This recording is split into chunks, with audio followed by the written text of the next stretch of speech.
Good morning, fellows. Microsoft 365, including Microsoft Outlook, email, Word, Excel, and Teams, were hit with a massive outage last evening.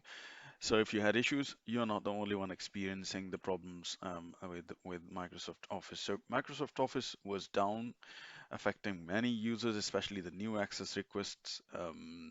And you can see the status still appearing on the Microsoft 365 website, stated website, that they are investigating the issue affecting the access of multiple Microsoft 365 services.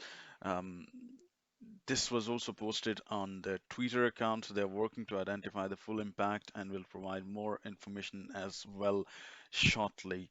So there are certain problems that I believe team is identifying. I will put this link in the description as well if you want to monitor the status of the services being restored until the meanwhile. I would suggest stay tight and hope and expect that it will be fine.